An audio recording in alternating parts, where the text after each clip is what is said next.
Hey, everybody, what's happening? Welcome in. It is time. Yes, it is. We promised we'd be back this week. We promised. We live up to our word. Time for Three Guys Before the Game, episode number 426, with a special guest. Former Mountaineer football standout Mike Collins joins us. A visit. We're going to go a bunch of different directions with Mike, who to this day,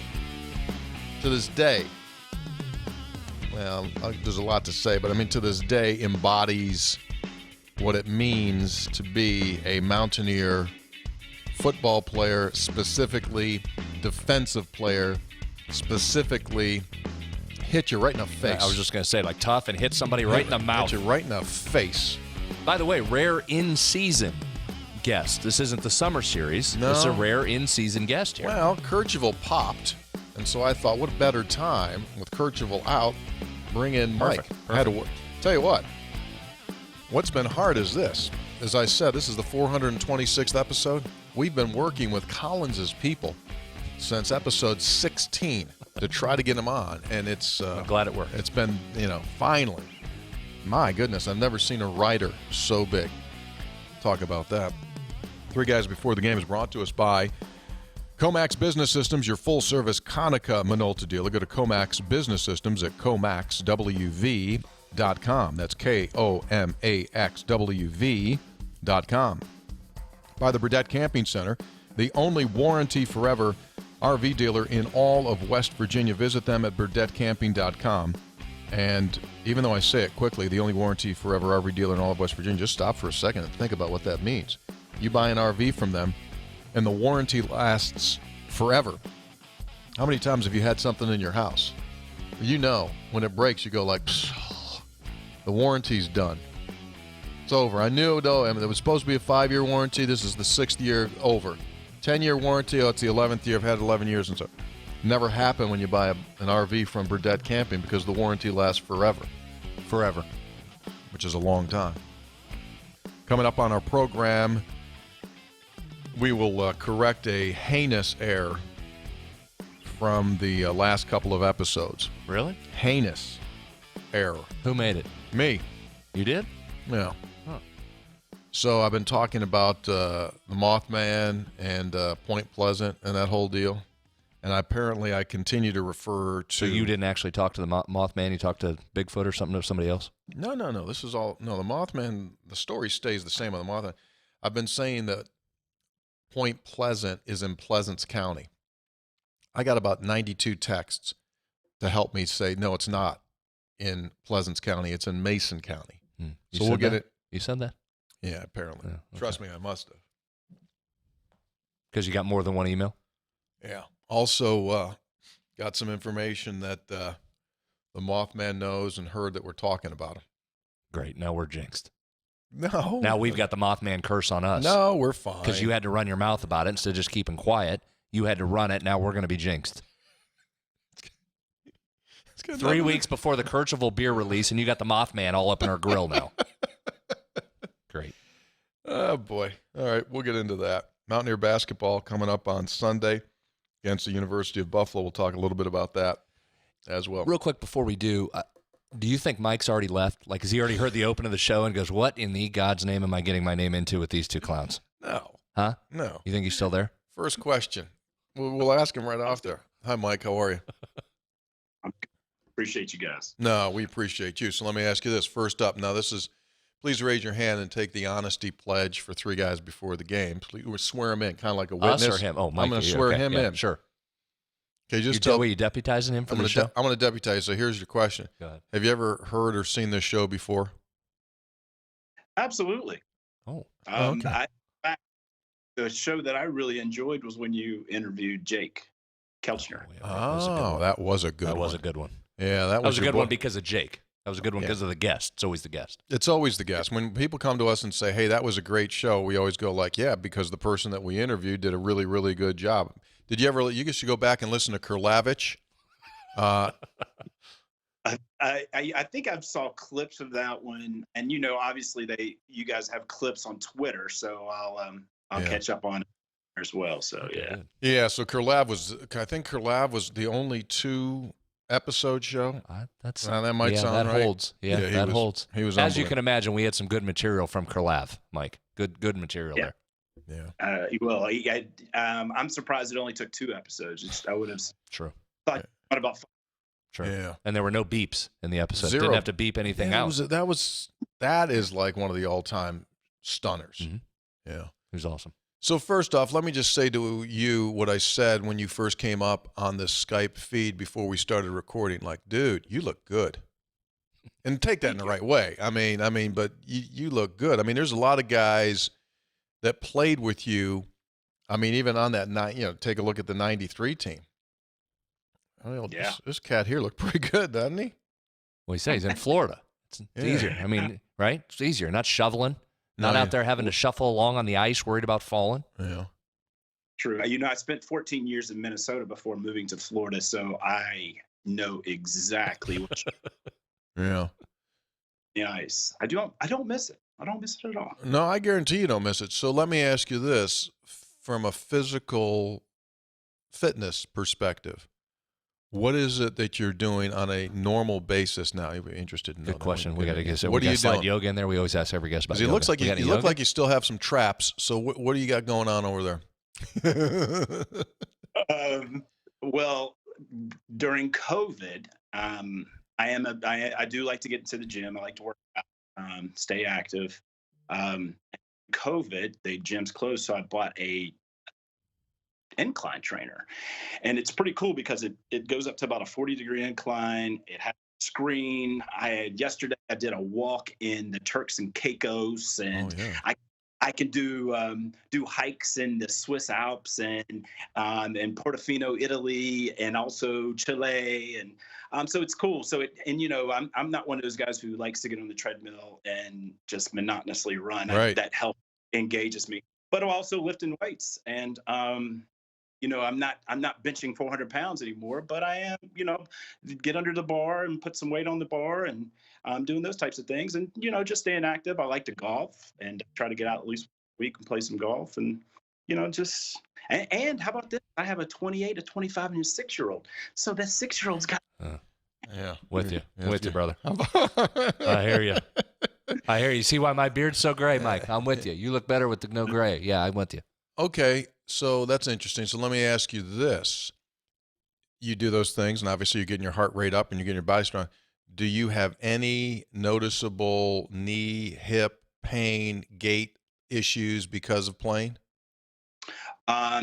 Fortunately not. Now, I do have some issues with a hip and an ankle. The ankle, I don't know if you remember this, in 92, 6 weeks before training camp started, I was playing basketball right there at the facilities building and stepped on the head trainer's foot and broke my ankle. Oh, ouch. Yeah, and it actually, it was a 3rd-degree sprain and what they call an avulsion fracture. So where the ligament didn't snap, it just pulled the bone off the ankle, which was good because it allowed me to play. That sounds good. And I was first team all conference that year in the Big. So. Yeah. I get you. He just gave you a good that the bone was pulled away because it allowed me to play. Good. When you had a career that is rarely seen nowadays. You played, for those to fill you up, for folks that may not know. Mike played at WVU from 1990 through 93, a 4-season player, 45 total games, 310 tackles, 12 behind the line of scrimmage, 7 interceptions, 3 in each his junior and his senior season.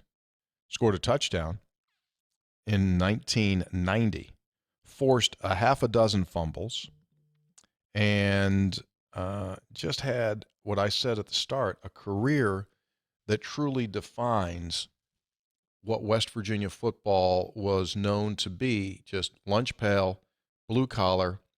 You're going to hurt when you get done playing with us, and you're kind of like the poster child for that. So, and that's a long time ago now, I guess. From what they're telling us, that's what 20.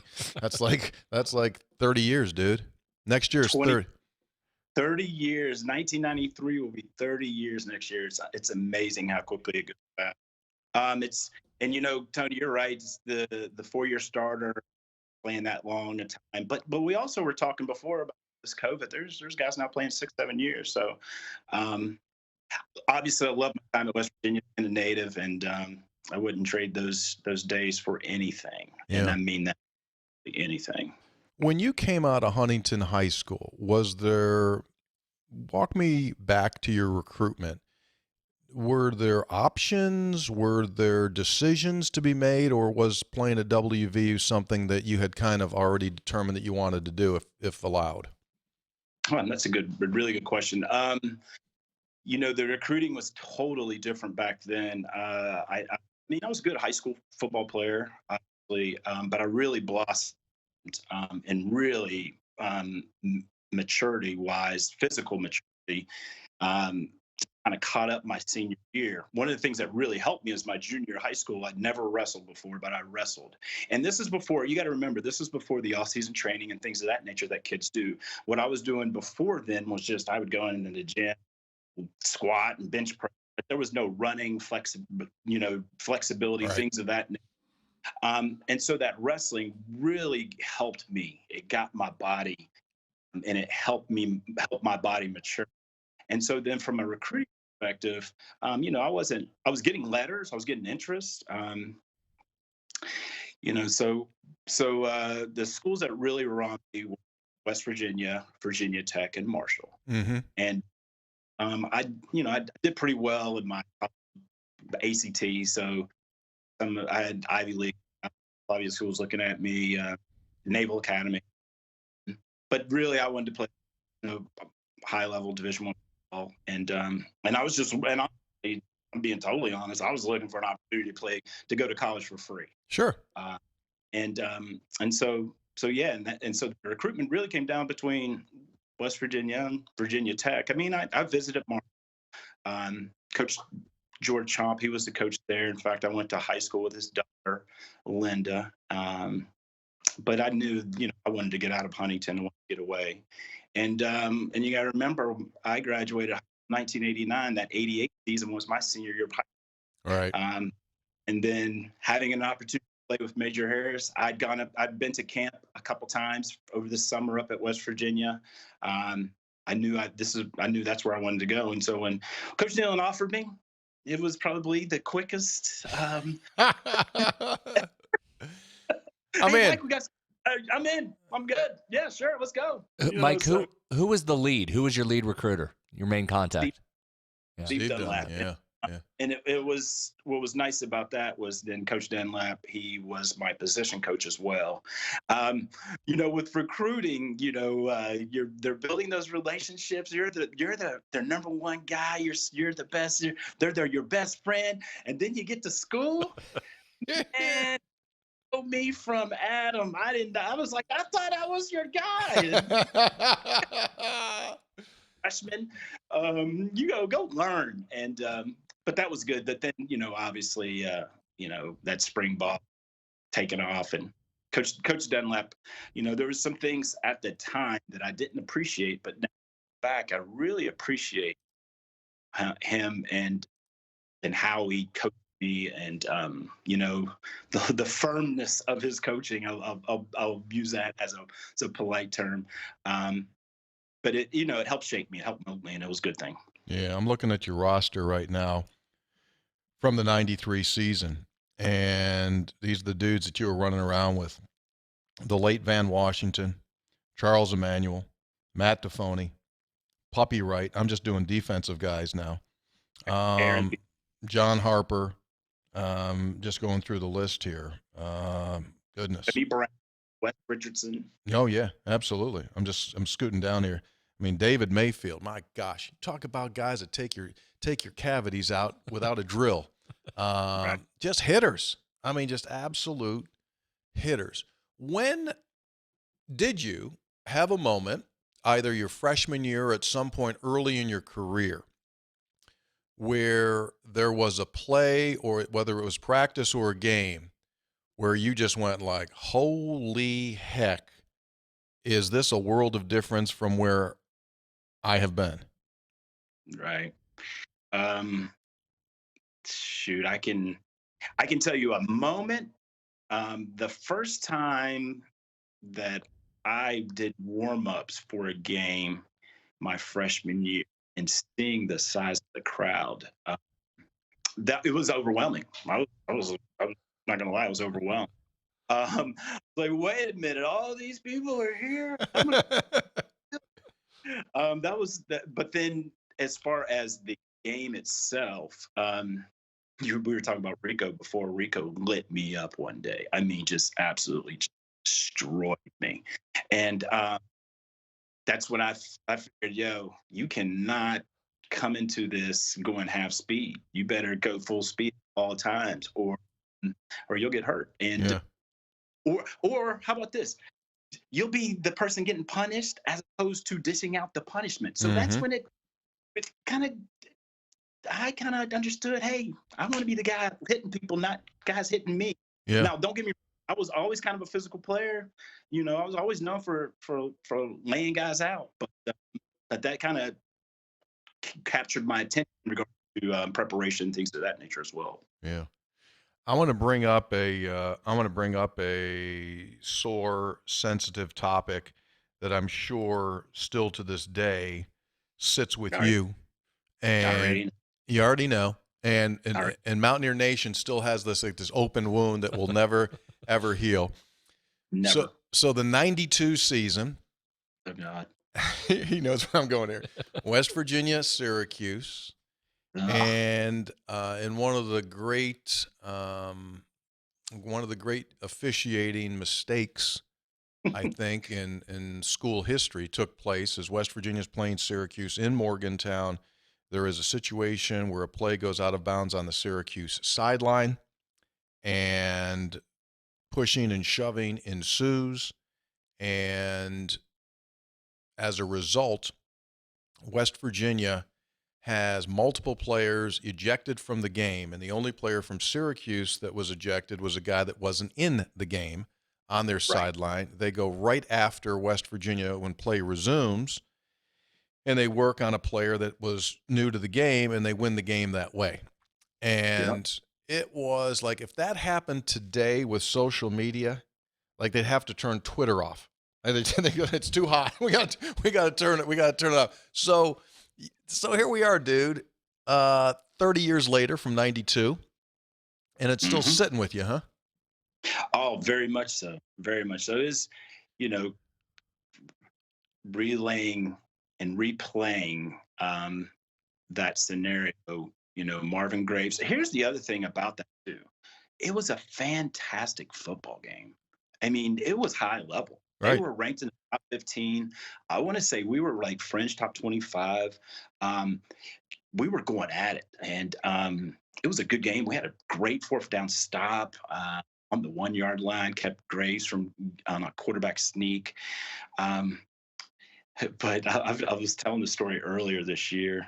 I was telling Brian Joswiak, and because Brian and I, we were hanging around. He was doing some shows and spent some time with him. But I was telling him, you know, one of my things, and Aaron Beasley was there as well, and he kind of concurred. He's like, one of my things when I played is I talked a lot of trash, a tremendous amount of trash. And I mean, to the point where there'd be guys on our team saying, Mike, shut up.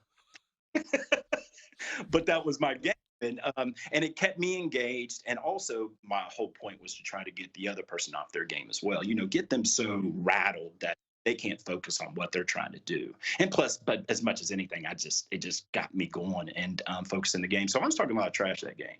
And those play happens. Graves hits Tommy in the head, Tommy Orr with football. And if you look at the replays, you will see that Syracuse's bench, there's like 4 guys that come up behind me and push me politely towards their bench. Yep. I don't know if they wanted to beat me up or not. I don't know if it was something I said. but you know, then chaos ensued, and I throw my helmet and kick it across the field, and we lose the game. And here's the here's how there's consequences to that. I mean, you know, not only did we lose the game, but you talk about they went after my backup. Before that, do you remember the pass interference ball they had on Matt Tafoni? Right. The ball was 10 yards over his head, and it was uncatchable ball, but they call pass interference come from the Syracuse bench. And then they go and they win the game. But the consequences of that game, though, Tony, is that kept us out of a bowl game that year. And so then we go in '93 undefeated, and we go to the Sugar Bowl. That whole team, our only bowl experience was our true freshman year when we went to the Gator Bowl. Right. So now, even though we're fifth-year seniors, even though we're fourth-year seniors, even though we have really good, strong leadership within the team, we hadn't had that bowl experience. And I think our preparation, not taking anything away against Florida, but I don't think we were prepared for that bowl the way that we should have. And I'm not blaming it directly on that game, but it has a consequence. If you go through the bowl experience, you have that. You know how to prepare, you know what to expect. You know that, hey, it's going to be kind of a party, but you also have to play a football game. Right. And it really hurt us. It really did. Yeah. New Orleans never really helps. New Orleans. And it sticks in my craw. I am still pissed. Well, I don't like Syracuse. I know. I don't like I get you. But let me ask you this. Was the joy of shutting them out the year later at their place, did it help feel any better at all? That's one of the great sports stories of all time, where you get absolutely hosed, and the next year you go to their place and you shut them out. Yeah, it'd have been better if it had been 50-0. I understand. Yeah, I understand. But did that help at all? On the ball inside the 10-yard line, and we should have scored again. We should have just taken it to them. Yes, you're absolutely right, Tony. That, did it take the sting away a little? But we got robbed. We got jobbed. Me personally, I felt like I let the team down. It gave me motivation for the remainder of that season. To not put myself in that type of situation, to make sure I always have my team back. But yeah, it sucked. But it was a horrible night for Syracuse that night, wasn't it? Yeah, it was a bad night. Absolutely was. Hey, 43-0 at home. That's a horrible. 43-0. And your homeboy, Robert Walker, on that toss sweep left side, went down left side. Was the first guy, one of the first guys you've ever seen in a game give it this one while he was running. Nowadays they throw the flag on that and they would come back, but he gave it the old "here I come" down the field. Man, was he fast! My goodness, was he fast! You stay in touch with him at all? No, not at all. I mean, well, I shouldn't say not at all. We're friends on Facebook, but he's in Charlotte. I do know that. Okay. But yeah, it's just it's life. I know.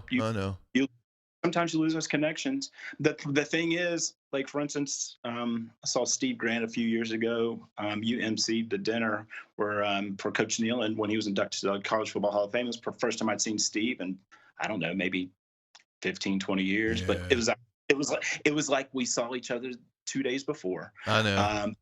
And when I see Ryan, it'll be the exact same way. Yeah, same thing. Like when I see these guys now, Charles Emmanuel was up during the season, and you just see these guys, and it's like it never, it just never changes.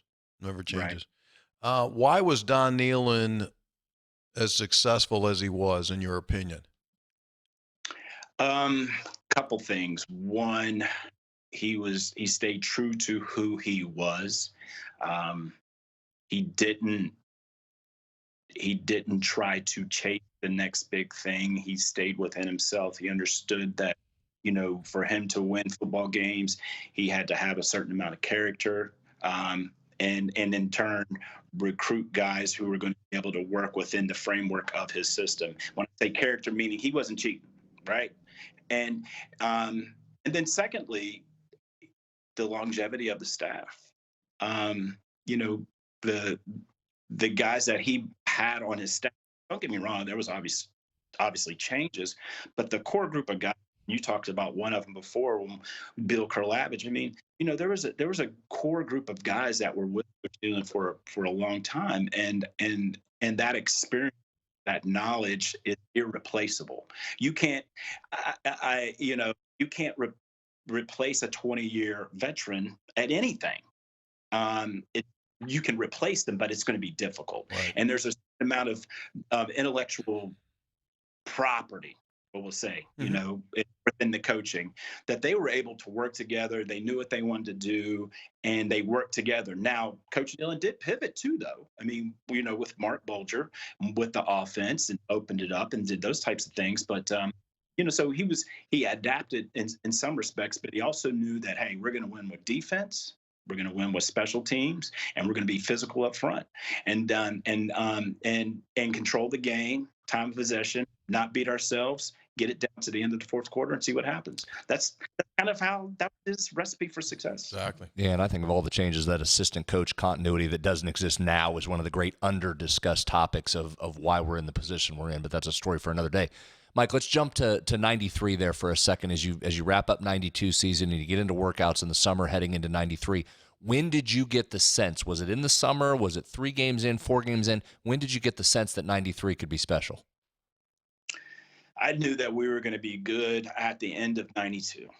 I knew it. Then that summer, it built. But at the end of that 92 season, we had a talented roster. You look at Adrian Morrell, you look at Mike Compton, James Jett, but then you looked at the guys that were coming back from that team into 93. Some of the things that we lost, Lorenzo Styles off the offensive line as well. But we had guys coming. We had a veteran team, and I can remember, Jake and I, we did some program down in South Charleston, maybe DuPont, not DuPont, but Institute. We had a facility there, and Jake and I spent some time in Huntington in the evening. And imagine that. Yeah. But he and I were like, man, we got a good team. We got a really good team. And not only do we have a good team, we had an experienced team, a veteran team. And we're just it was time, man. We were tired of losing. Going back from 90, started every game. So starting in 90, we started that season ranked in the top 25, believe it or not. But going from 4-7 to 6-5 to 5-4-2, it was mediocrity. And really that 92 season, though, there were some games there that we should have won, that we didn't win. Some mistakes that were made, and also too, 93 season, a lot of things went our way, but that summer, and then just the way that guys were working that summer towards the season, you just vibe, and we walked around on the field, in the locker room, like we knew we were good. Mm-hmm. And that is an aspect as well, that mental, where a lot of teams, they lose because they don't believe they can actually win. No doubt. 100%. No doubt. And when you have a collection of guys who are like, man, we're better than these dudes, we're going to win. And it doesn't matter what happens. We know we're going to win. It's funny because I think we picked up a little bit of that swagger from Miami, going down there and playing 192 and particularly seeing that team in 91 and just how good. But more than anything, watching them on film, like you just watch those, knew they were better. It's an internal belief that they kind of knew that they were better. And we're like, we can do that. Like, what's the difference between us and them? I mean, I know, they won national championships, but we were there. Like, we were just there in 88. We can do, that's the reason why we came here. We came here because we wanted to compete and win a national championship. So why can't we do that? And I think, that attitude permeated the team, and, we were talented. And there was a lot of games that year too, if you think about it, like that Virginia Tech game, 4 or 5 turnovers, I don't know. And they missed a field goal at the end of the game. A year, 2 years before, we probably would have lost. Exactly. But that year, we kept our nose to the ground and just kind of kept going, and just, it was that belief. Belief. You get this. The 93 team will always go down as the team that got bounces its way, but they deserve their bounces because they were so blue collar. I mean, really quick here, second game of the season, you beat Maryland at Maryland by 5 points. You beat Virginia Tech in the game that you mentioned, 14-13 here in Morgantown. You beat Louisville, field goal deal, 36-34. 17-14, you beat, obviously, Miami here, 17-14 BC at their place on the Eddie Hill reception, and one of the all-time great ends of a game there, and just really super, just a super team. And the point of it is, Mike, that probably doesn't happen again. You mentioned how you guys bonded, how you all came together, how you guys had experience, and we're going to transition now into the new world. Because of the portal, man, like I think those days are gone where we talk about guys that, we battled it out. I mean, I think the number of guys that last 4 and 5 years in a program now becomes a significantly smaller number. It does, and but here's the thing: it's all across college football. It's a shame. I think there's some guys who are leaving, and they're gonna look back 5 years, 10 years, 15, 20 years, 30 years from now, and they're going to say, you know what, I made a mistake. I should have stayed at West Virginia. Or there was a guy who left from a different program. I mean, but the unfortunate thing is there's those dollars out there, and guys are now chasing that. Here's the challenge for West Virginia. But it's not really a challenge. It's kind of the same thing we've always been. Was Aaron Beasley a 5-star recruit? No. Was he? Was Major Harris a 5-star? No, he's not. He's asking me. I think it's kind of rhetorical questions, though, I think. I mean, you can answer, but I think he knows the answer already. I think he does, too. Rhetorical. No. Was Mike Collins a 5-star recruit? Exactly, no. So what we got to continue to do is we've got to recruit guys, and we've got to develop guys, and we've got to give them an opportunity to make it to the next level. Along with the most important thing is we've got to win football games. When you win some football games, then you have success. Now, there's always going to be guys that leave. You're always going to have that Akeem Messidor. It's you bring in, you develop, and he goes away. I mean, that's just going to happen. That's the reality of it. But what we need to do, and the challenge that West Virginia has, is we need to continue what we've always done is find those guys and develop them. But we have to have a niche. We have to have something that differentiates us from everybody else. I was having a conversation with some guys yesterday, but does Kansas State have more resources than us? No, I mean, no, not really. Yes, no, and the same. It's about the same. I would say no. They're top 10. What's the difference? Does TCU? Maybe. I don't know. Oh, they do. They do.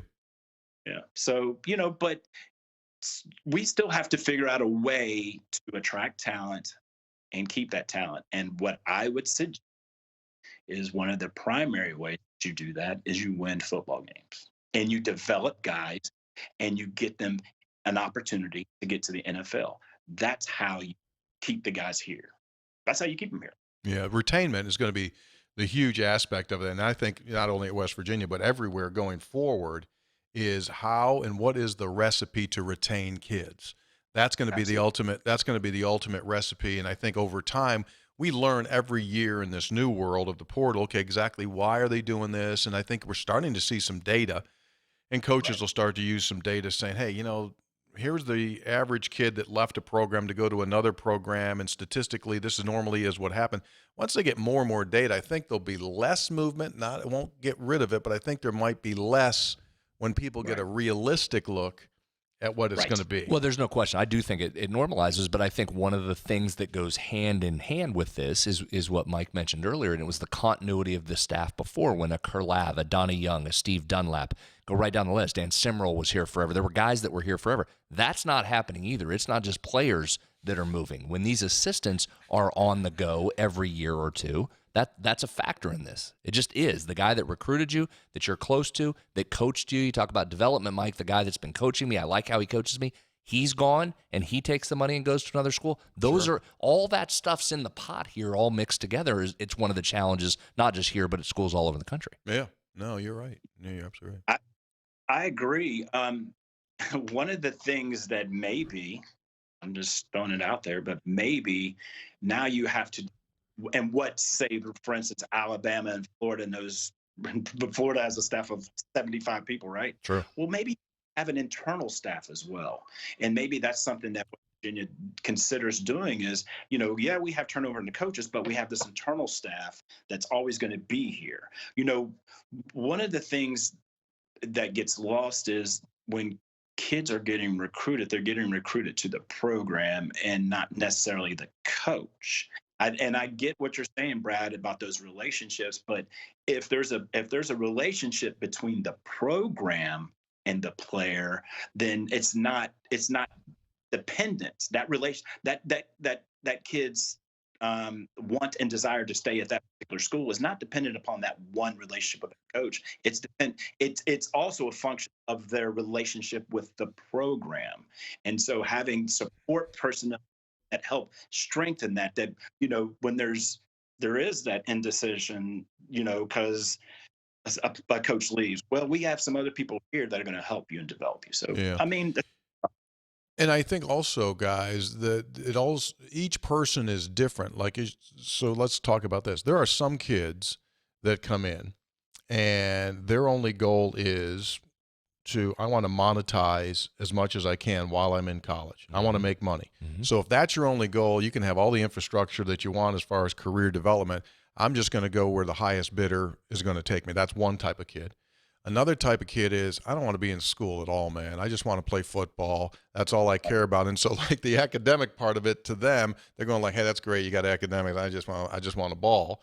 And then, so there's these different ones. So to the point I'm making is internally, you've got to do a fantastic job of reading where that player is and then answer his needs. So if it's, I'm only here for the money, then you have to make an internal decision.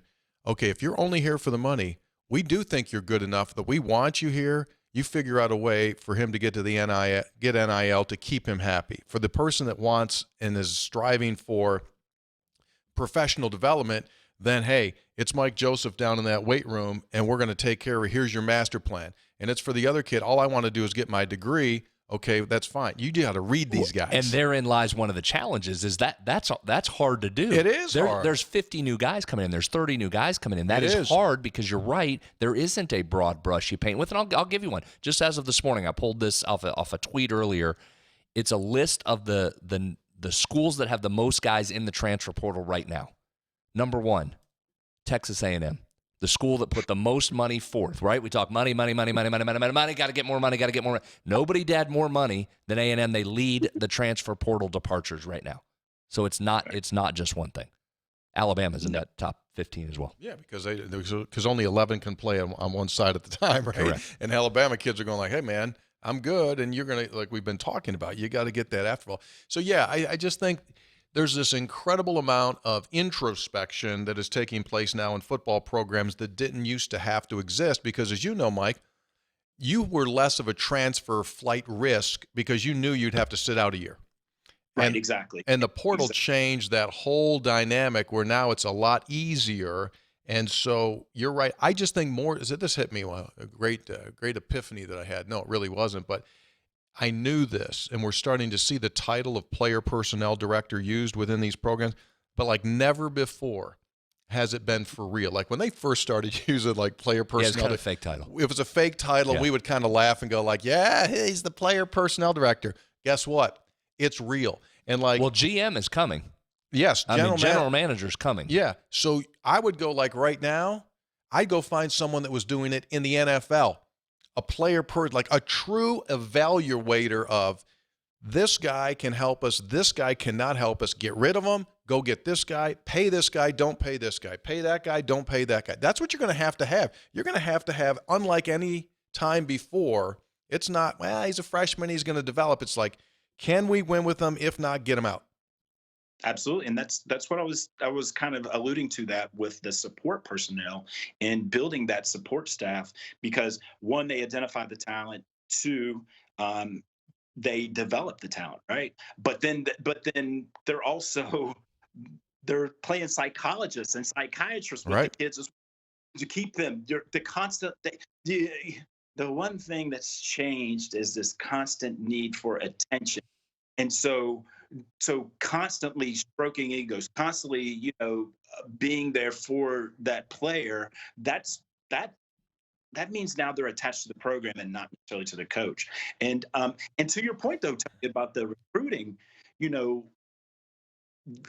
Texas A&M, I mean, if you get a bunch of guys that all they care about is monetizing themselves, making the most for themselves, is that a group that's going to win a lot of football games? I don't know. Mm-hmm. You're right. What I would suggest is, and maybe this is what is going to start occurring as well, is maybe you start doing personality profiles as well. And you start figuring out, okay, how is this guy going to fit within the framework of our system, and what is going to motivate him to stay here? Because you were talking about motivations before. Is it the motivation, the academics, and the coaching? How am I going to coach him? How am I going to communicate with him? All these things that we're doing in the corporate world, I mean, these are behavioral things that we can utilize. And if somebody starts utilizing them, that's their niche. That's their differentiator. That's what allows them to be successful. And what I would suggest, and everybody, I shouldn't say everybody, but I see a lot of stuff with the West fans. The sky is falling, NIL. The guys were leaving when I was in college.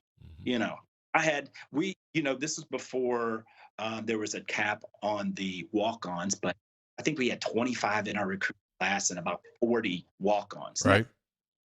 We ended up with 25, or I think 20 my senior year. That was a large group. Look at the senior class the year before. Look at the senior class before that. I mean, so it's just more it's just more apparent now, because there's an announcement by these kids saying, well, thank you for everything you've done for me, but now I'm leaving. Nobody cares. Please respect my decision. Please respect my decision. Nobody cares. And in fact, in my opinion, making those announcements make you look worse. Just go. Just literally just go. Nobody cares. Just go. Because the reality is you're making a decision based upon you and what's most important for you. So just do you. Nobody else really cares. And that's true. That's really truth. Yeah. It's a hard truth, but it's truth. Yeah, I think a lot of it is, as you know, this all trickles down from the professional ranks, right? Yeah. So like professional ranks, we used to see the players walking into the arena or onto the field, right? They get off the plane. Well, what's now? What's everything now? The players walking into the field, walking off the plane. I mean, everything just trickles down, and it goes down to high school, right? We got NIL now in the state of Pennsylvania. And so it just constantly trickles down. So with that being said, I think we are getting closer and closer to professional. Well, it is professional sports right now. So some of the things and some of the ways that they can make rules in professional players, like in other words, you have to live up to your part of the agreement. I think those eventually come into the college game as well. There has to be some incentive so you don't have the kids at Texas A&M going like, I don't care if we win or not. I'm getting mine. I'm getting paid. I think you have to have a carrot in front of them. In the future, does that mean if you're on this team and you guys go to a bowl game, there's a X number of dollar bonus for being on a bowl team. And if you win the bowl game, there's an X number of bonus for that. Well, not only that, I mean, that's got to be coming soon. Yeah. I mean, there's corporate sponsors on the bowl games. Why is TV getting all that money? When does the pot of that money get shifted over? And yeah, it becomes for the player. No, right. There's no question. I'm shocked that hasn't happened yet. I'm stunned that's not there NCAA yet. basketball tournament. You get to the tournament, you get this money. You get second round, you get this money. It's a playoff bonus. It's a playoff bonus. You just pay the NBA kids. Guys get, so what's that make those kids? It becomes the TBT, right? You're like, you want to eat? You got to win. Well, what is name, image, and likeness, and how is it being used? And and Tony, to your point, that's exactly what it is. They're using the name, image, and likeness of these kids to play in this game, to promote their game. That's what it is. So, it's the NCAA really messed up. They dropped the ball a few years ago. They could have got in front of it, but they decided not to. I have no sympathy when coaches are making $10 million a year. I think it's gross. I really do. Give it a gross. Give it a gross, yeah, Brad. I really I don't like it. And then you have the hypocrite saying, well, these kids get enough, and then he signs $100 million contract. So and until you can figure out how to share the wealth, because that's where that all started from. Right. That's where Sean Allstott's case came from. It's like, how do we share this? Like, you're monetizing me, but you're not giving any of this back to me. So how can we make at least a more equal playing field? The problem with the NCAA is in college football is there's no rules. The NFL has rules. You were talking about contracts. There's no contracts in place. You can't. Okay, you don't perform up to your level. You can't cut a kid. I mean, you can, but you can't make them pay it back. There's no rules in free agency. You can't have caps. There's no salary cap. So there's no cap on the amount that these kids can make. So it's just so dysfunctional right now. And the program that can figure out how to function and within this dysfunction are going to be the ones that ultimately are going to be the most successful. They really are. Yeah, function and the dysfunction. I think that's the biggest thing. All right, before we cut you loose here, how do you want to be remembered as a Mountaineer? How do I want to be remembered as I want to be remembered as someone who really cared about the program, someone who gave everything when they were on the field, everything towards it, but also someone who was a really good teammate, a good friend. I value my relationships with my counterpart. I value my relationship with kids, being known as a good father. That's really important to me as well. But somebody who cares about the program and caring about the program, man, it's in disarray right now. It really is. And I'm not getting too much into that, but we gotta figure something out because it's not good. But being a friend of the program means that you can also make an uncomfortable truth. You can speak an uncomfortable truth, but not necessarily bury the team, right? So I want to make sure that I'm, respectful of that as well. So yeah, just someone who cares about the program, someone who's a good friend, someone who's a great teammate, a good leader, and also a good father. Yeah. That's what I remember it as. Yeah, That's what people. I think you are. To be quite honest with you, I think you are. You do, as we said. I mean, you are one of those iconic guys that people look back on and just go like, yeah, I want a bunch of him. Like Don Nealon would say, I'd take as many Mike Collinses as I can get, right? You're that guy. So if you're in that category for Don to say, I'll take as many as him as I get, you just go like, mic drop, I'm out. See you later. That's all I wanted to be. That's all I ever wanted to be. I got my guys, and it's good. So that's the one thing, dude. Undefeated, untied regular season in 1993. Those are the ones that you just absolutely can never, ever touch. You could match, but you can't do it over again. So listen, man, it's great to see you. Do you come up at all in season? Do you come up to a game at all?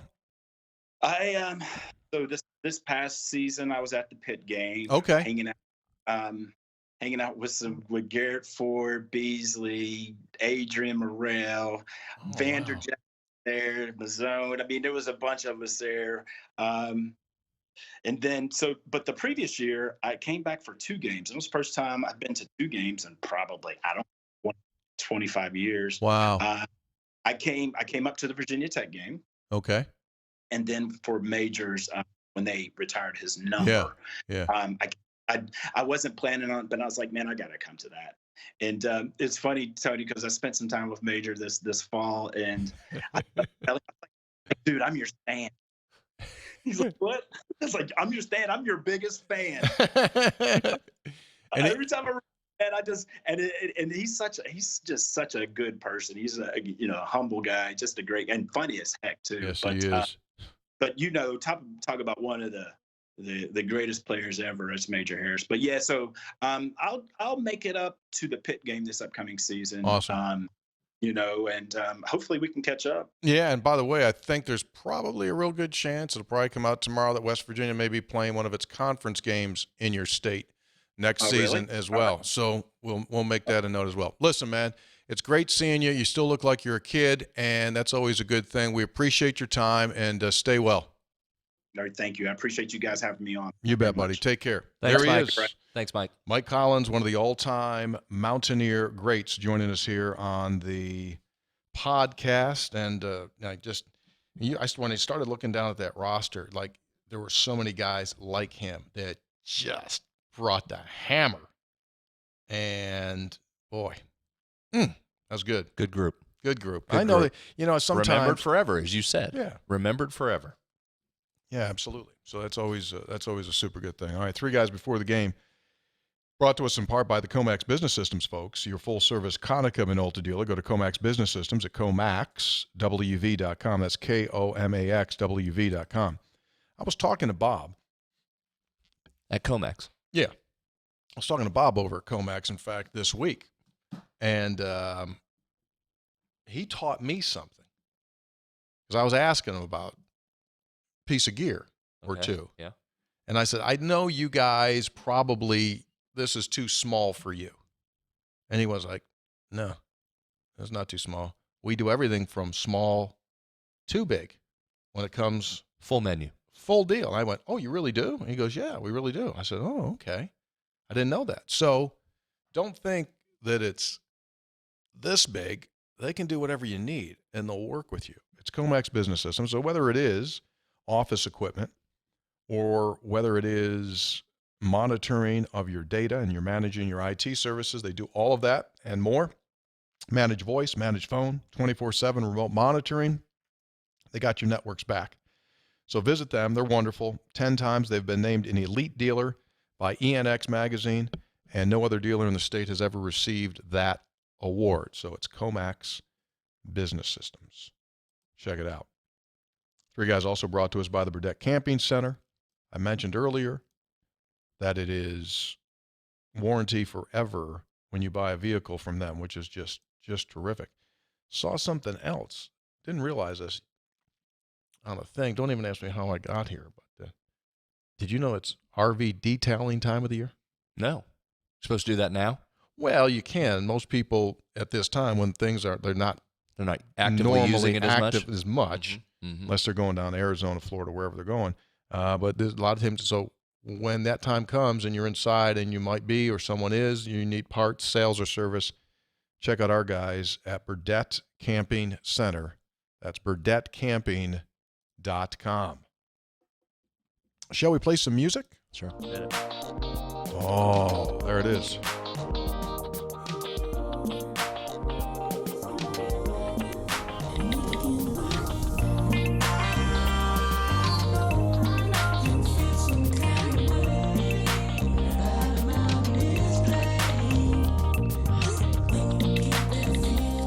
All righty, here we go. Kirchhoff again, out on assignment. Is that what you're supposed to say when he's not here? Yeah, that's fine. That covers it. Assignment.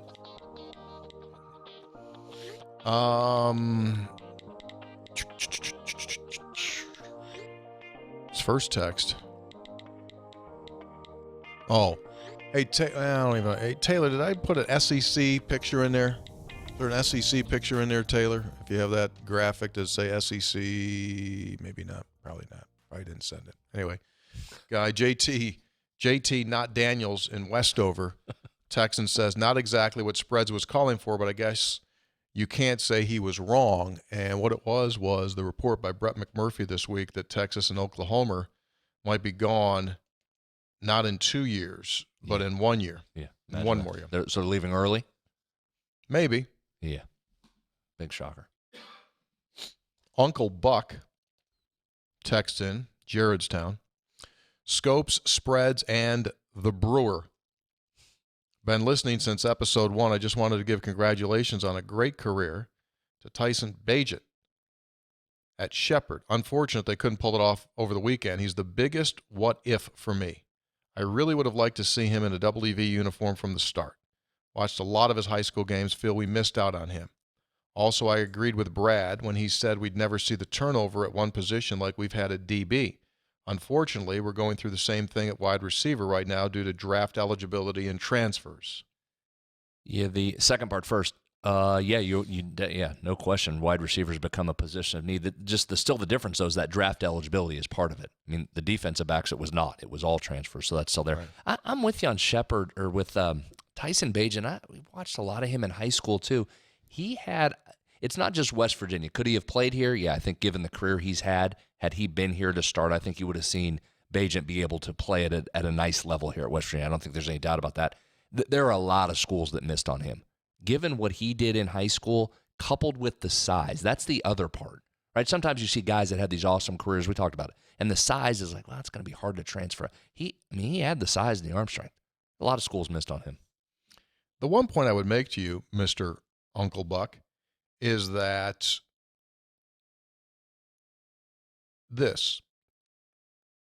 if he would have come here or would have went to another Power 5, he would not have done what he did at Shepherd. Now, let me put that into context. He threw, right, more touchdown passes than anyone ever. Ever. Capital E. Not D2. No, ever. I mean, NCAA. he did that too, but right? Everywhere. So everywhere. So, like, if I'm him, I'm going like, I'm taking that one. I'm going to take that one right there and do something that no one else had ever done. Like, you think Chris George, who left his career at Glenville as the all-time leader in receiving history, you think he's happy he did that after transferring from WVU down to there? Or would he have rather had like 72 catches at West Virginia? So here's the way I'd answer that. I think both of those things can be true. I think you can look at Bagent's career and say, yeah, dude, you made the right decision. What an unbelievable thing moving on, and you're going to still get a shot at the next level, while also agreeing that kid could have played at a higher level than what he did. Another example, just another glaring example of how inexact of a science recruiting is. Absolutely. That's the moral of that story. Absolutely. Is that so many schools passed on Tyson Bagent, and he goes on to not just be good, but set some numbers up that no one had ever done before in the history of the game. Robert in Bridgeport writes in, I got a golden ticket for January the 6th. Now I know what Charlie on Willy Wonka felt like. I can't wait. Thank you, Robert. We'll have fun. Texter, Merry Christmas to the three whisperers. Hoppy is a mansion whisperer. Brad is a Vegas whisperer. And Tony is a Mothman whisperer. Seems like all the excitement regarding the NIL deals, I wondered if you considered getting someone from the Country Roads Trust to come on to the show. Thanks for providing us with incredible entertainment again this year. Bill in Morgantown. I hadn't thought about that. They're probably busy. They just need to raise money, right? They need to raise money. They just need to get money. money. Don't need to spend time with us clowns. They need to go get money.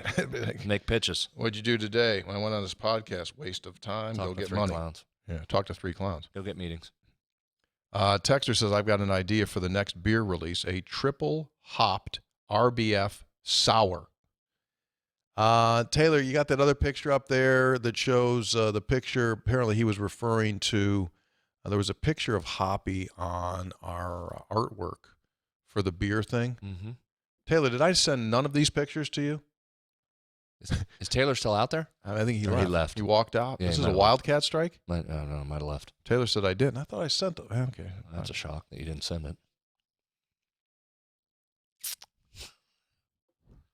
All right, fine. He's got some. No, anyway. Texter. Hello, Stephen in Morgantown. As I listen to the recent episode, I have realized that I believe that Hoppy is the main reason that your show gets sidetracked. But please don't change. Y'all do an amazing job. And what I would give to just sit and chat with you three. Thank you, Stephen in Morgantown. So, yeah, I think he hit the nail right on the head that oftentimes the show goes off topic because of Hoppy. No question about that. You think that's true? Absolutely. Michael in Culloden. Oh, what? We've been talking about this cat. It came. What? Oh, there's the sour pig. Oh, so there's Tony didn't send the picture, huh? Tony didn't send the picture. Oh, he did. See, Hoppy, that's why the guy said there should be a sour, because Hoppy looks so sour. Standard. Thank you. Understood. So Michael in Culloden, his daughter's a sophomore here at the college. She dropped off a package at our front desk. 4.5 pounds of peanut butter fudge. Is it already been dropped off? It's here. It's in the fridge. Oh, it is? It's here. Good, because I'm starving. Well, dude, don't you worry. Michael, Thank you nice. so much, Thank Michael. Hopefully, Michael says, fudge has been delivered. I hope you all enjoyed. Hopefully more than the peanut M&Ms. Undoubtedly less than the gummies. Shout out to my daughter, Carson, for the drop-off. She said the lady at the desk was very nice. Thank you, Carson, We got and Michael. Wonderful people here. Stephen in North Carolina, Scopes, Senator, Spreads, and the esteemed nationally renowned political scoopster Hoppy. Just an idea for an off-season segment. Tony riffs on random West Virginia state stories and legends, titled Tony's Revelations. It would surely put Richard's Here's Mothman Prophecies to shame. Keep it up. I always look forward to seeing the the notification of new episodes. Thank you. Nonfiction new episodes. Texter, Coach Huggins, the team has certainly been shooting the ball well. I was wondering if Alex Aruoff has been working with the players on their shooting form. Yes, he has. Yes, he has. Just to say again what we said when he was announced as a hire, I think that's a great, not good, great hire for that staff. Oh, yeah. Perfect. Perfect. I mean, can help with shooting, shows them how to work, shows them how to work out, and can talk castles in Germany if anybody has any questions. Solid point. Yeah, solid point.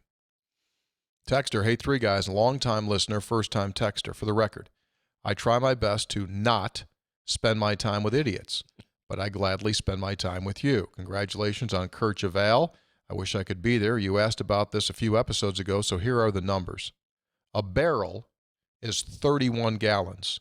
At 12 ounces per serving, 330 per barrel. 14 barrels equals 4,629 servings. One really good tailgate. Think big for batch number 2. My 15 seconds of fame, I played Hoppy Kercheval in the West Virginia State High School tennis tournament back in the late Jurassic area. I conveniently forgot the outcome. Yes, I have a low bar. Oh, I took my driving test in a 1972 Oldsmobile, and I inherited 0 acres in Romine's Mill. Keep up the good work, Jim and Nitro. Very good, Jim. Now he's an expat in North Carolina. Played Hoppy in the state tennis tournament. Nice. Too bad Hop isn't here. Who had that on the bingo card? 3 guys bingo card. Bet you Hop was a delight to watch on the tennis courts. Charlie from Midlothian. Tony, you have a quick wit. You beat me to making a reference to mineral rights when you were discussing land ownership and taxes during Monday's episode. I don't own the land in Roane County, but I do pay the taxes on the mineral rights to 2 parcels. Unfortunately, the only way I'll ever benefit is if someone decides to freaking frack the property.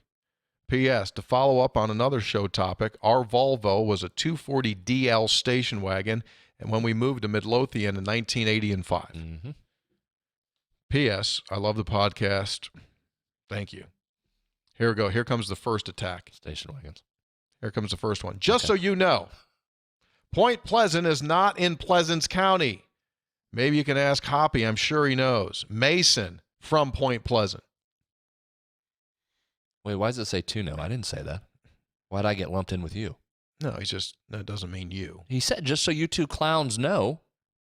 Oh. I got lumped in with you. You said it. I didn't say it. I did. I said it. I'm owning it. I didn't even know you said it because I wasn't listening to you. I said it apparently usual. in several episodes. Come on, Mason. Get off my butt. I didn't say it. Texter. Hey, 3 nicknames. Long time, second time. Wanted to thank my 9 a.m. patient for being so understanding. Since it took several extra minutes for the buy link to go live, I started questioning my existence. Got very nervous and sweaty, but we got them. See you guys January 6th, not Frank in Fairmont. Thank you, not Frank. Texter. So was Hoppy not at the last episode because he's been working around the clock to determine the identity of the Mothman? He will not get thammeled again. Sean from Raleigh, here's my problem. Cue the uh-oh from Brad. Yep, let's start with that. Here it comes. Here comes a heater. I listen during my drive to and from work, and I hear things I want to chime in on, but my goldfish brain kicks in, and it vanishes in 600 or so feet. Yeah, we know that. Been there. But this thought survived the gauntlet. So, pause. You're telling me that I'm supposed to believe a guy with more than 39,000 unread emails Thank you.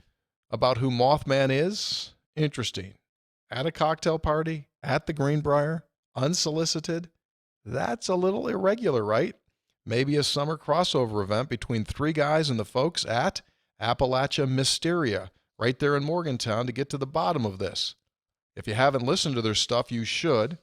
Going to end it here before I get admonished again for a lack of brevity. Sean. Good one, Sean. We know the folks at Appalachia Mysteria. In fact, Kendall used to work with us here, and I talked to him this week. Talked to Kendall this week. I called him up. I said, hey, Kendall, you remember when we had that thing on the Mothman and you got all that information after I met him? He goes, yeah. I said, any chance you got that dude's name, number? He goes, I don't. It would be at the computer, on the computer at work. Lord knows where that is. I think we need to move on from this. I'm starting to get a little uncomfortable. I don't need any jinxes or weird things happening to me. We just need to move on from the Mothman thing. I got a feeling that's not going away. David in Rochester, New York, West Virginia loses its top 4 receivers, 2 to NFL dreams, 2 to the portal. You have to wonder what's going on that the portal guys think they have a better chance to shine somewhere else than being the veteran leaders returning to the Mountaineers. Doesn't really make sense. David in Rochester, there is an axiom that we use many times on this program, and it comes into play here. Do you know what it is? 1 week does not make a trend? No. Oh. That's a good shot. It's always the money. It's always the money. Here's the list of schools that I referenced earlier. Because it's not all Coastal Carolinas and Troy's. With all due respect. With all due respect, most guys in the portal, meaning it's not all lower-level guys that are taking the jump up. A&M, Arkansas, Arizona, Oregon, Florida, Ole Miss, Arizona State, Washington State, Georgia State, Colorado State, Temple, Oklahoma, Western Kentucky. With the disclaimer being, I'm sure that's changed now that I've said it because the thing is fluid. But there's the top list. Yeah. 1, 2, 3, 4. 4 of the top 6 are SEC schools. Oklahoma's in there, and Alabama's close to that making that list. It's everywhere, dude. What do you say? Great. There's players out there. There's never been more players. Go get players. Go get players. Do a great job in evaluating how much they're going to help you. Texter, while the Hoppy Kirchhoff release party sounds like an amazing time, sadly, I'm a P1 listener with P2 finances. Couldn't rationalize the price this close to Christmas. With that being said, maybe your next live show can be BYOB, and we can all just meet up on someone's land in Randolph County, enjoy the spread of deer bolognas and jerkies, maybe take up a small donation to help pay the taxes. Just a thought. Matt and Kaiser. Well done. Very good, Matt. Thank you. Texter, first sign that Tony was being BS'd from that guy that Tony could tell wasn't BSing him. The guy said he was from Pleasants County, which is roughly 80 miles from Point Pleasant. Well, listen, the guy never said he was from Pleasants County or Point Pleasant or whatever it was. He said he was the Mothman. I'm the one that screwed up and said that Point Pleasant was in Pleasants County. It's in Mason County. I get it now. I know. Okay? And that was your mistake, not mine. I'm not owning that. I didn't say it. Tony and multi-named accomplices. After listening and watching the podcast for 425 episodes, I heard a reference to me and my former employer, Montgomery Ward. Is there an NIL fee available after 22 years? You may recall that Montgomery Ward's in Morgantown was the first store of a major retailer to sell WVU licensed apparel in the United States of America. If the company still existed and I worked there, I would be one of your sponsors. Companies should be lining up. Our good friend Irv Love it. Schetzner, who used to be the manager, run the whole deal there at Montgomery Ward. Here's the thing. Irv can chime in, and he worked there, and he called it Montgomery Ward. I grew up around the Montgomery where I was always Wards. Put the S on Always it. put the Like S Kroger. on it. Like Kroger's Kroger's. got the S on It's it. always Kroger's. Yeah. Yeah, I always went Wards. Wasn't the proper branding, I realized, but that was in the Howe household growing up. It was we got to run over to Wards. Did you ever hear Monkey Wards? No. That's what we used to call it. Monkey Wards. Didn't get that. Yeah. Hey, guys, Brad from Bradley. Yeah, I don't think it's really him. Wasn't able to make it a hoppy event. Maybe thought that Tony could effort another event for his own beer, which could be called Tony's Raging Boars Blood Ale. That's good. Very good. Or, Thank you. to hear Spreads tell it, Sleeping Boars Blood Ale. That's better. Take a vote for which one, thank you. Yeah, number 2. More accurate. Mike from Salem, Virginia, by the way of Wyoming County. Hello! I was listening to the Mothman recap episode when Tony brought up that he doesn't get too excited about prospects until they show him a little bit. With that being said, has anyone heard where Tavita Finau will be on campus? Thanks for making me feel closer to home in Hokie territory. Goodbye. Mike from Salem. That's a very underrated, really good email for this reason. Two reasons. He called it the Mothman recap episode, number 1. just slid it in. Stupid podcast. Number 2, talking about prospects and portal. He then came with the line that has now been made famous with the transfer portal. With that being said, he slid it with that being said in there that has never been used in speech on a regular basis until the portal became a thing. Yeah. True? With all How due many respect. times would you hear with that being said in real life before the portal? Once every few months? Very good, Mike. Well done. Bob in Williamsburg planning to get tickets this morning to the event, but assumed they went on sale at 9 a.m. Central. Fair point. Yeah, that would have taken you out. Texter, I, too, have met the Mothman. Huh? The story is true, and the Mothman knows he is being discussed on Three Guys. See, it's all over now.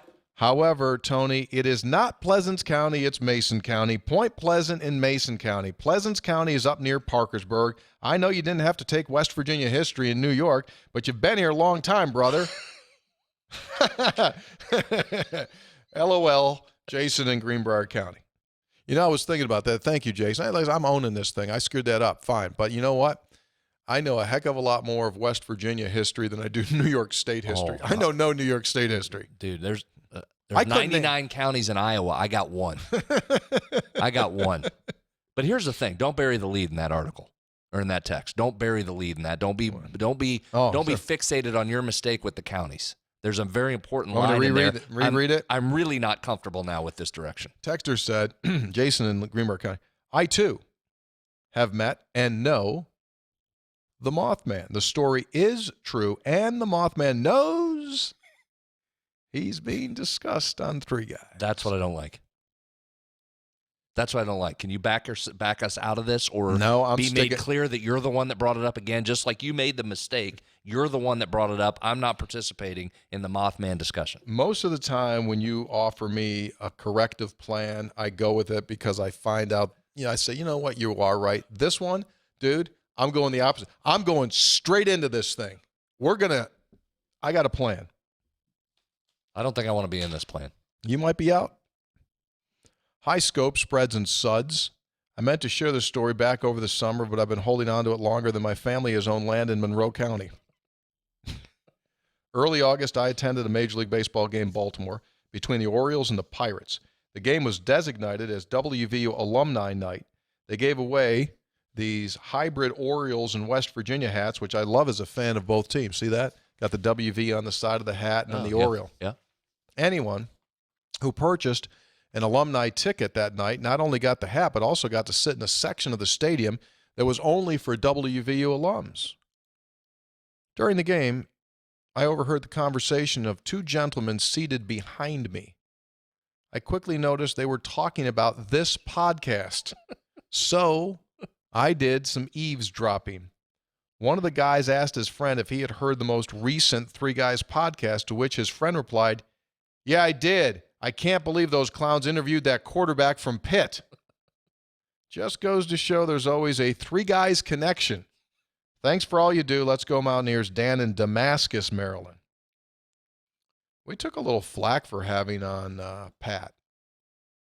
Yeah, I'm getting lumped into a lot of stuff here. I wasn't on that show either. Oh, you weren't here? No, I wasn't here. I was on assignment. He was really good. Yeah.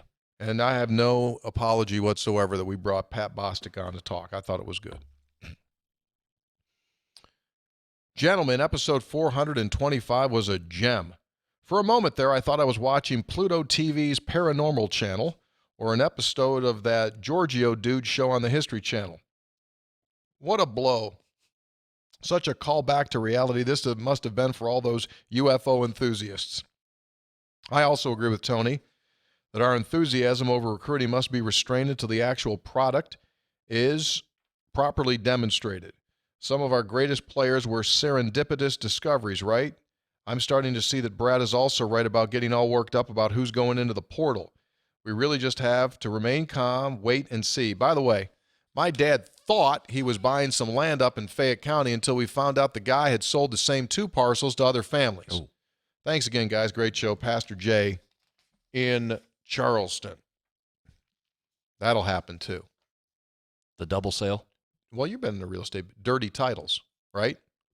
Dirty titles, you can't get it. Gentlemen, Lee here in Dallas via Parkersburg. Don't you think the portal is total nonsense and how it's configured? You got 17 and 18-year-old kids leading universities and coaches around by the nose. Don't you think at some point big donors are going to say enough of this nonsense and shut down their donations? You would think that might happen. Nope. But the reality of it is this. Those donors, no, this will make them more active. Because just think of the SMU folks decades ago when they were just out there just paying. Well, now the chute's open, the green light's on. Every alum wants to win. And those that have the means to support will do it even more than they ever have before. So I do think it just becomes more and more prevalent. Because it's kind of like, who's got the prettier house? Who's got the bigger house? Well, I'll tell you what. Texas Tech paying them boys $20,000? Well, we can do a lot more than that. Can't we? Oh, yes, we can. We can do that. And it's just going to ramp up. Human nature. Staying up with the Joneses. It's human nature. Been a lot of nonsense in this industry for a long time. Yeah. You just didn't know about all of it. I'll say that. Brad, texter, says, I was in the Coliseum the last time Buffalo came to town. Watched C.J. Massenberg rain down 9 3-pointers. Good one. Over under on Sunday, 9 3-pointers for West Virginia. Nate in the Kanawha Valley. I'd like to see over. What are you feeling? Don't know that. West Virginia doesn't shoot a ton of threes. Yeah. Right? 19th percentile in three-point rate in the last 5 games. Nationally. Yeah. Fewer. 19th percentile fewest. Meaning down, yeah. Only 33% of their shots coming from 3. Probably under. Under, Nate. Hey, 3 guys, got an observation. Basketball the last couple of years was subpar. This year's team looks promising so far, thanks to the Portal. Maybe that's the blueprint Neil Brown needs to adopt.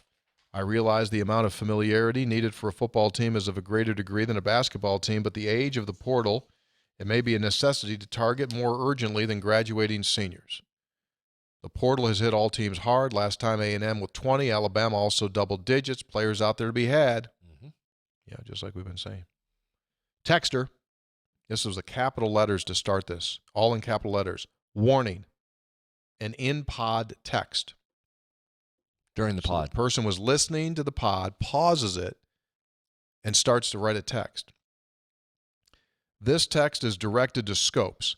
How in the world do you stand to have 30-some thousand unread emails, let alone unread text and unopened phone calls?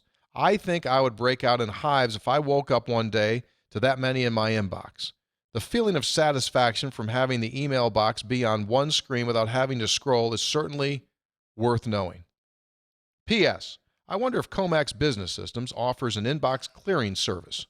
Could be worth checking out. That's a great point because you're in essence an email hoarder at this point. I don't know how you get back flush.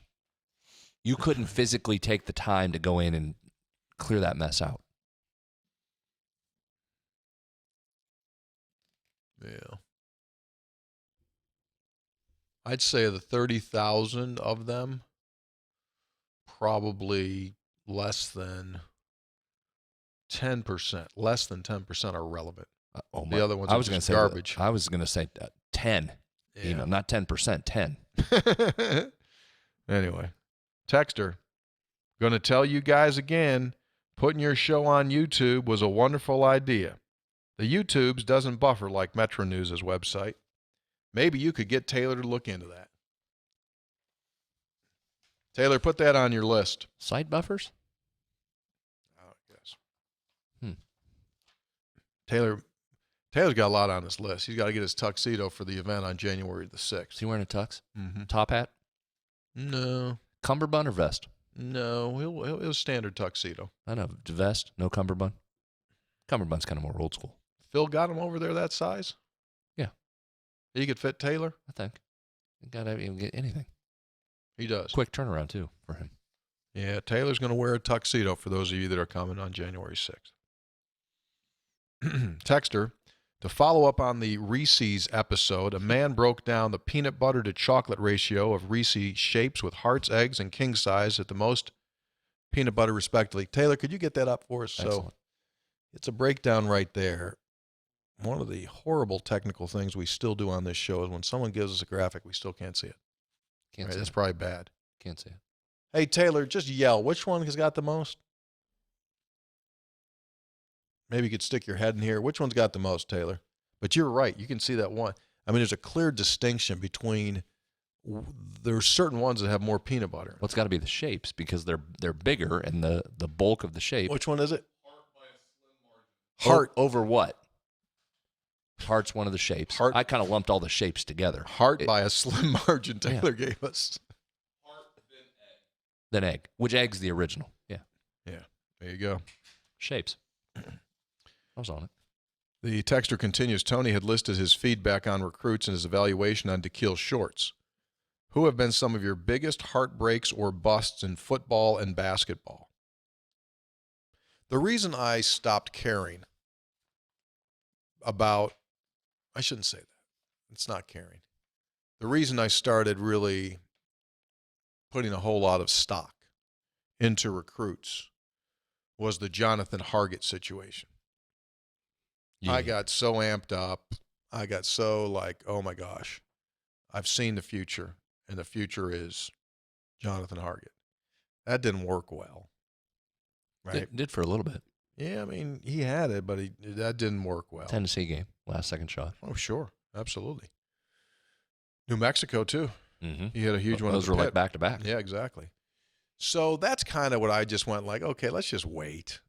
For me, I'm just going to wait to see, let him go a little bit. So that was that. I'd say Jonathan Hargett. Bobby Sablehouse. There was a tremendous amount of build-up for him. It just didn't happen. So there's been some big ones. I would say this. There's been more unheralded kids that become really good players than heralded kids that didn't pan out. But I would also add to that when I do my preparation for games, opposing teams, you look at their players, and it's also pretty interesting to see. Oftentimes they came in as a 4-star or something, and then you look at them after they've been there for 3 years and ain't done.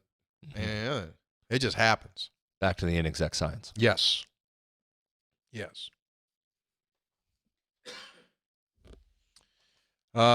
Sure. He points out Jason Gwaltney was certainly one. Let's see here. Josh and Mason. Here comes another shot. Hey, Tony, I wanted to clarify the Mothman resides in Point Pleasant, which is in Mason County, not Pleasants County. Legend has it that the Mothman could not afford the taxes on his land there and had to sell, and that's why he hasn't been seen there since the 1960s. Very well could be. Texter, 3 guys, long time, first time. I'm struggling to understand the exit of Caden Prather. With Sam James and Bryce Ford Wheaton gone to the draft, little doubt Prather would have been the guy next year. Can he really expect to be the new guy and the go-to guy somewhere bigger and better next year? Where are the examples of a transfer wide receiver making a big splash year one? If he's chasing more NIL and he's willing to see a reduction in personal production to get them, isn't he just hurting his chances to make NFL dollars in the future? Hate to see him go, but I wish him the best. Yeah, you would have thought there'd be some targets in the upcoming year with him returning. Probably would have got a good target share. Yeah. Anthony from Fayette County was the writer on that, but I currently reside in central Kentucky. P.S. With Brad's impending departure for North Texas, Tony being mercilessly forced out by Andrew and Mrs. Caridi, who does Hoppy have lined up as a future co-hosts? Anyway, we can get Nate Adrian back in the rotation. Do need to check in. Have you talked to any of those folks? Not. Is he coming home? I have not talked to him. Need to. He normally comes home, doesn't he, for Christmas? I Couple think he days. has in the past. Texter, hey guys, I just finished the Mothman recap episode. I'm now on my way to Gino's to buy Tony a West Virginia puzzle map. The last 2 episodes you refer to the Mothman in Point Pleasant and the mighty Big Blacks. However, Point Pleasant's not in Pleasants County. It's in Mason County where the Kanawha and the Ohio rivers meet. I will see if I can get the mayor to have you as the featured guest at next year's Mothman Festival, as you have single-handedly solved the mystery. You got no chance of being the marshal of that parade. Don't know where it is. Blew the lid off the mystery. Question for Brad, with the whole NIL deal for players, will there ever be clauses in the contract stating that the players will have to give money back should they jump ship and leave? You know, that's a good question. I would not rule that out down the road, some of that stuff. Some language, buyouts. You got a lot of legal hurdles to jump through. And that's why there's no rules right now, Tony, as we've talked. That the schools are not only afraid of lawsuits, they would get lawsuits, and as the courts have shown, they would most likely lose those lawsuits. That's part of why you have no rules. I think all that stuff starts to level itself out. Mm-hmm. And some of that stuff probably is going to be on the table. Mm-hmm. Or when the money's due. When do you receive the money? You've got to stay through X before you get the money. I think some of that stuff probably comes. Yeah. I wouldn't disagree with you. Let me see here. Taylor just texted me, which means I forgot to do something. Hang on a second. Oh, yeah, I want to send you these. So, as you know, we've been getting a lot of food from various places. You couldn't spin that around, huh, Taylor? You make our people have to. Yeah, why are those? Why are we looking at it horizontally? So a buddy of mine goes to work. He goes overseas and spends a considerable amount of time. And he went to Japan. And he brought me these Japanese Kit Kats. Mm-hmm. And so I gave a buddy of mine one of them. He gave it to his wife. The Japanese Kit Kat. Uh-huh. He gave it to his wife because it looks like it's just a Kit Kat wrapped in the Japanese Kit Kat wrapper. Yeah, packaging a little bit different. But you can tell. But you can see the Kit Kat logo. Yeah. I mean, you go like, that's a Kit Kat. Sure. So she took a bite and had a situation. Excuse me? Yeah. What does that mean? It was wasabi. What? It was a wasabi Kit Kat. It was? Yeah. She wasn't expecting that. Just for the record, it got a spit out and into the garbage. Causing digestion issues, or just I don't know. I don't just think a surprise on the initial bite. A surprise with the initial bite. She didn't have to go any further than that. She went out. So I thought I was doing the guy a favor, going, "Hey man, you're a good dude. Like, here, take one of these." You thought it was a regular Kit Kat. Yeah, and now the wife, she's got situations. She's got issues with. Well, it's me. good you didn't hand out to one of the neighbor kids or something. Yeah, you imagine that. Last thing you want to do. But I do know this. You know where we're going now? We're going to the fridge upstairs. Get some of that peanut butter fudge. 4.5 pounds of peanut butter fudge. It looks like a brown ice skating rink. You haven't cut into it. No. That's from Michael, and Carson dropped it off. Correct. Michael out of Culloden. Yeah, Carson dropped it off to us. Right. So, folks, a couple of things to keep in mind. We'll be back again Monday. West Virginia will have played Sunday against UB, University of Buffalo. It's a local. You call UB. Where are you going to college? Go to UB. People know that's University of Buffalo. right? Like OU, that's how they do it. Anyway. So we'll know that, and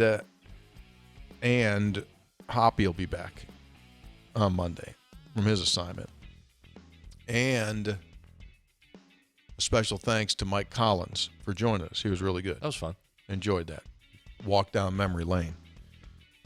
I think that's about it, right? Nothing else going on. Is any unfinished business that once we shut this thing off, we're going to go, crap, we forgot to? Yeah, we'll definitely do that. I just can't think of it right now, but we'll absolutely do that. We forgot 3 things, I'm sure. Yeah. All right. You guys be safe. Thanks for being with us. Episode 426, 3 guys before the game with our guest, Mike Collins. We're out. Thanks for being with us.